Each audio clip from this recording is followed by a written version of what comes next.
et tout être de joie en flamme que le Fils de la veuve dans le grand manoir solitaire se leva et ne tarda guère que sur la scène ne se mit de son cheval et qui vit depuis trois javelots et tout ainsi pour la vaste forêt partie et du pour la vaste forêt partie et du pour la vaste forêt partie. Ainsi en la forêt il entre, et maintenant le cœur du ventre pour le doux temps lui réjouit. Et pour le chant qu'il louit, Les oiseaux qui joyeux faisaient toutes ces choses lui plaisaient. pour la douceur du temps serein, il ôta au cheval son frein, et le laissa aller paissant par l'herbe fraîche verdoyant. Et lui, qui bien lancé savait les javelots qu'il avait, allait autour de lui lançant, L'un en arrière, L'autre avant. Et là, en haut. et l'autre en bas.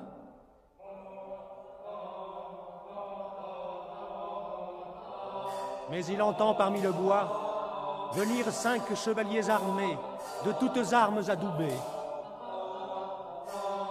Et pour le grand fracas des menets, les armes de ceux qui venaient, souvent se heurtaient aux armes, les branches des chênes et des charmes, les lances, les écus heurtaient, et tous les hauberts gémissaient. Sonnent les bois, sonnent les fers, et des écus et des hauberts. Ah, ah,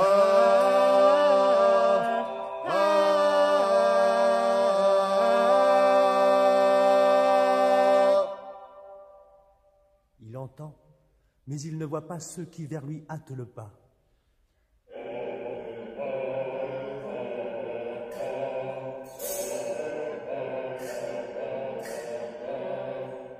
Par ma foi, ma mère a raison qui me dit que les diables sont les plus affreuses créatures qui se trouvent dans la nature. Et dit aussi pour m'enseigner que pour eux on se doit signer. Non, ce conseil dédaignerait, et pour sûr ne me signerait. Mais je frapperai le plus fort d'un des javelots que je porte. Ainsi n'approchera de moi aucun des autres, je le crois.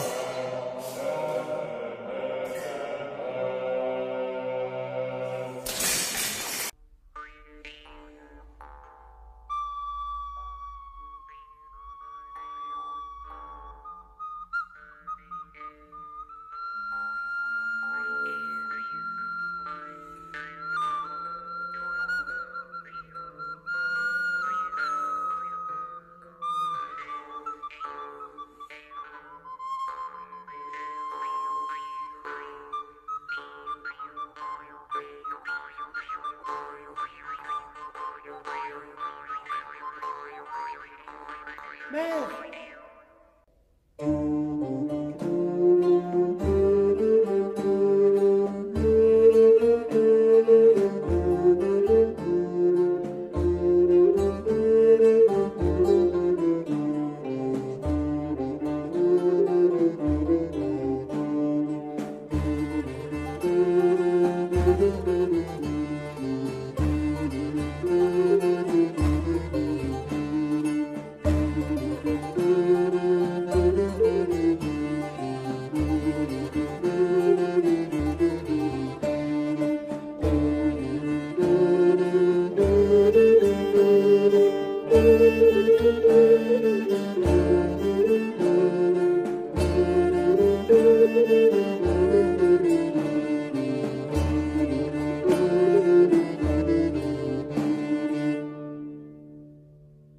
il s'en va à grande allure par la grande forêt obscure. Chevauche depuis le matin, tant que le jour vienne à déclin.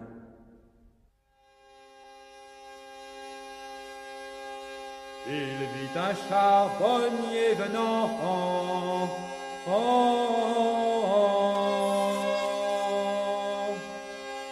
un âne devant lui menant,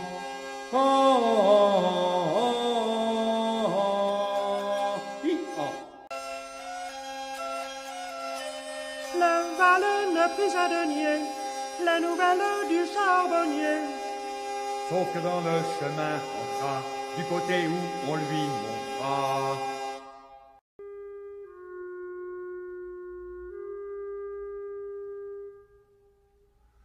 Le roi Arthur était assis.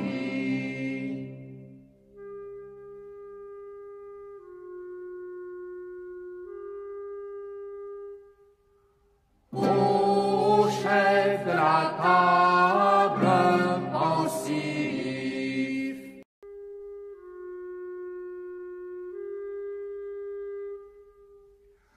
Mais le valet vraiment natureux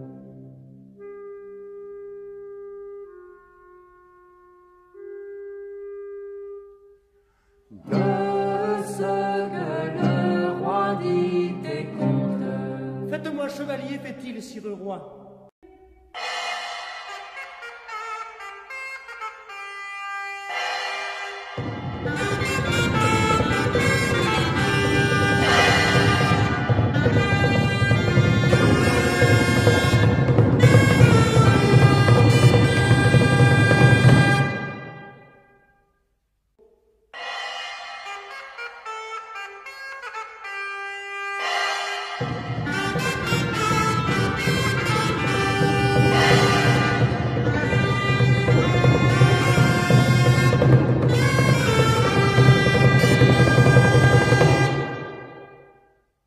Mais qu'est cela, mon doux ami? Que faites-vous? Je ne sais quoi.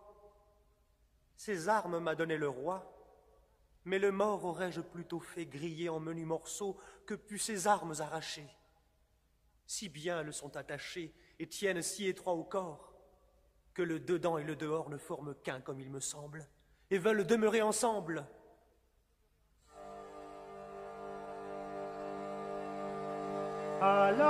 Alors, Yvonne et s'entremêlent, qui jusqu'à l'orteil le déchausse. Ni à laisser au bernichausse, ni au mon chef, ni autre mureur.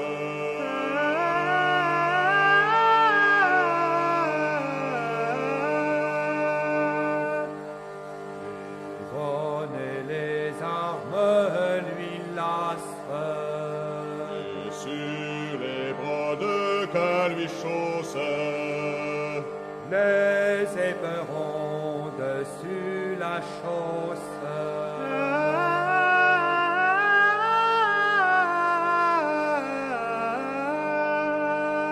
il lui a le haut vêtu, tel qu'aucun nul meilleur ne fut.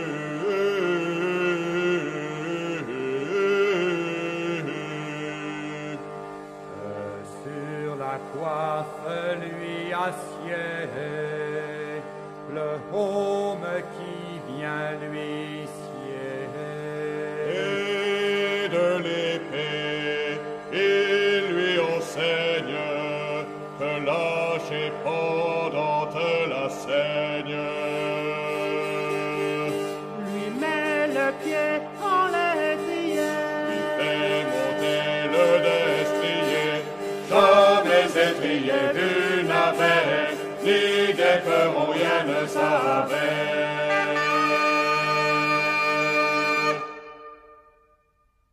et le valet sans nul arrêt va chevauchant par la forêt. Tant qu'il advint dans une plaine que limitait la mer lointaine. Tourna le valet à Senestre et vit les tours d'un châtel naître, car il semblait qu'elle naissait et de la roche jaillissait. Sire Prud'homme, je vous salue, ainsi que m'enseignait ma mère. Que Dieu te bénisse, beau frère. Dis-moi donc, ami, d'où viens-tu? D'où? De la cour du roi Arthur. Qui fis-tu? Et il lui conte, comme avait oï dans le conte, Qui autrefois le conterait, ennuyeux et oiseux serait. Alors, bel ami, apprenez les armes, et garde prenez comme on doit lance tenir, cheval piqué et maintenir. Or il a déployé l'enseigne, il lui montre et il lui enseigne comment on doit son écu prendre. un peu le fait en avant pendre, Tant qu'au cou du cheval s'applique, met sa lance sur feutre et pique.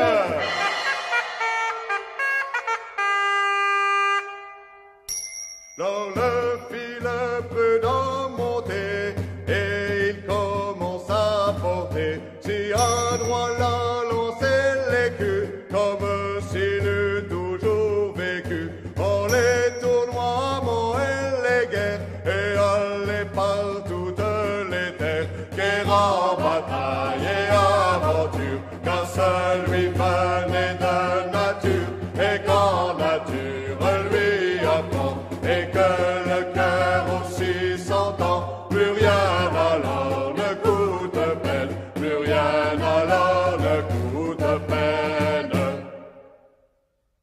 Allons maintenant au château, pour jouir enfin du repos.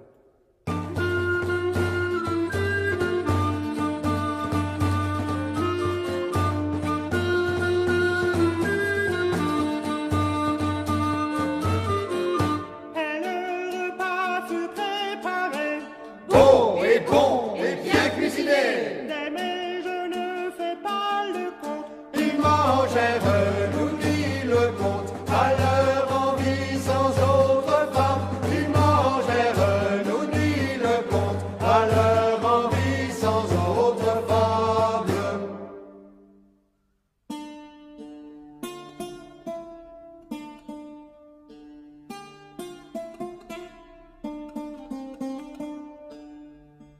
Quand ils furent lavés de table, le prud'homme qui mout fut courtois, le pria de rester un mois.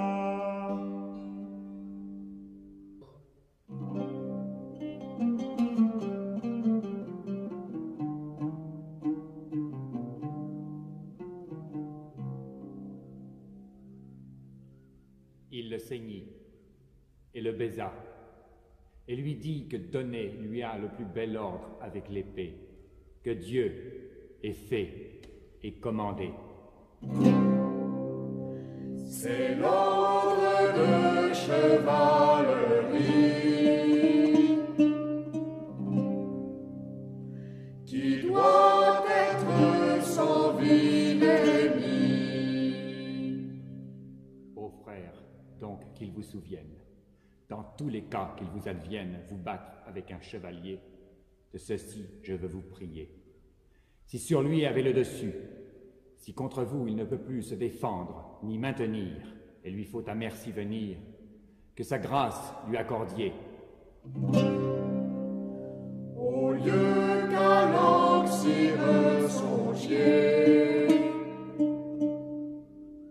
Puis aussi, ne parlez pas trop, car le discoureur est un sot, mais le sage dit sans arrêt. qui trop parle comme méfait. Et si vous trouvez homme ou femme, ou soit orphelin ou soit dame dans quelque détresse plongée, venez alors les conseiller. Si les conseillers vous savez, et si pouvoir vous en avez, adieu va, puisqu'elle est à gré, et qu'il t'ennuie de demeurer. Le chevalier s'ennuierait, va chevauchant par la forêt. car en les forêts solitaires, plus s'y connaît qu'en plate terre.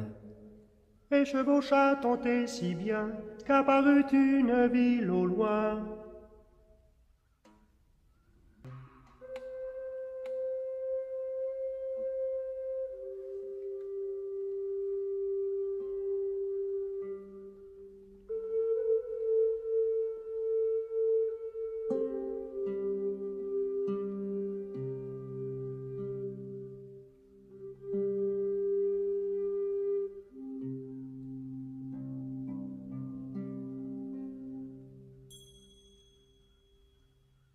Et si on que je fis devise de la beauté que Dieu a mise, encore de femme ou en sa face, il me plaît que je le refasse. Elle se tenait tête nue, les cheveux tels qu'on aurait cru qu'ils fussent d'or étincelant, dont ils étaient blonds et brillants, le front avec des blancs et pleins, comme s'il fût ouvré à main, de pierre, d'ivoire ou de bois, sourcils bien faits et bonnets doigts, yeux bien fendus, clairs et riants, jetant des feux étincelants. Mieux vermeil et blanc s'opposaient sur son visage et ressortait que le si noble sur l'argent.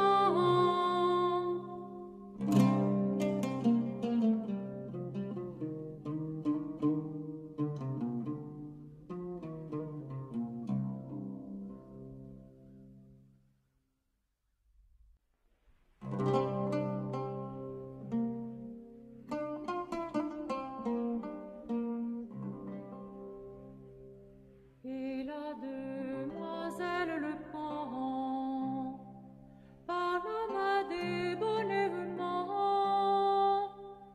et dit: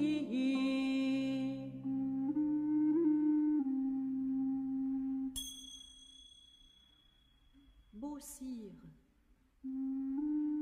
votre hôtel ne pourra être ce soir tel qu'un prud'homme conviendrait. Si maintenant je vous disais tout notre état et notre sort, vous penseriez, je le crains fort, que je vous le dis par malice, pour que vous en allez, vous fils. Mais s'il vous plaît, ici venez, et l'hôtel comme il est prenez.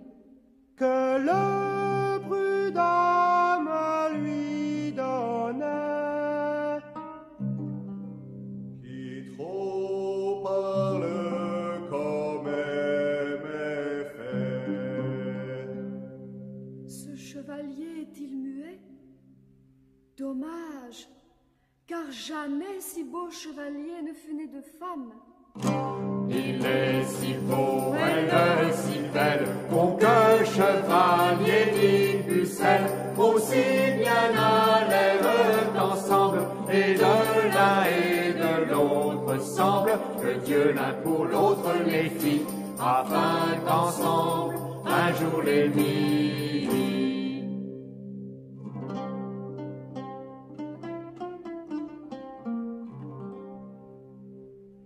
Quand elle vit et sut très bien qu'il ne saurait lui dire rien si elle ne parlait avant, lui dit moult débonnairement: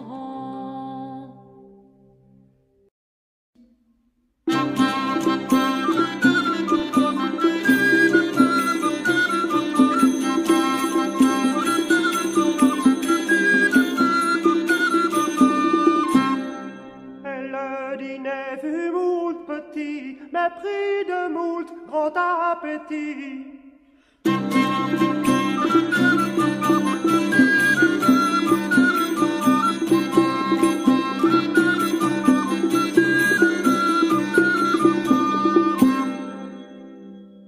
Après manger, se départir. Les uns restaient s'endormir, qui l'autre nuit veillait avait. Mais ils savent ce qui devait, la nuit par le château veillait, plus sergent ou chevalier. On lui met un bel oreiller Et couverture travaillée, et de beaux draps, tout blancs et lisses, afin que les et les délices qu'on puisse trouver en un lit. Et le chevalier cette nuit.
Que de moi fasse sans plaisir. Et si ne me repuisse tenir, que ne m'embragne dit pour moi, car ceux qui la trahissent voi sauront alors joy venir, et j'y fais par ma bonne foi.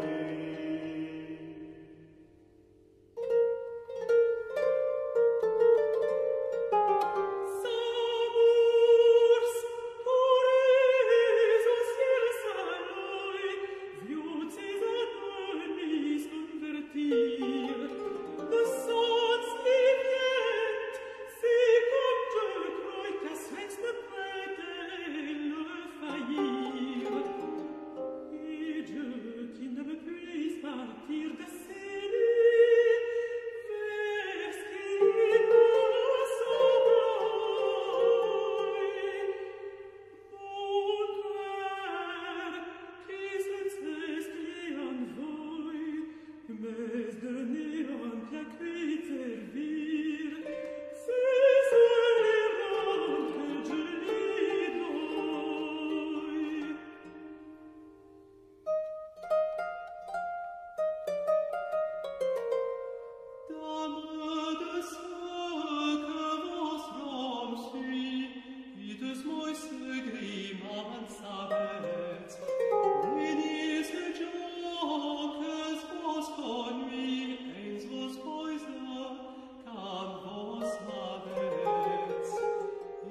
douce dame royère prit être pris sans exploiter comme s'il qui ne sait agace amour servir de losandière.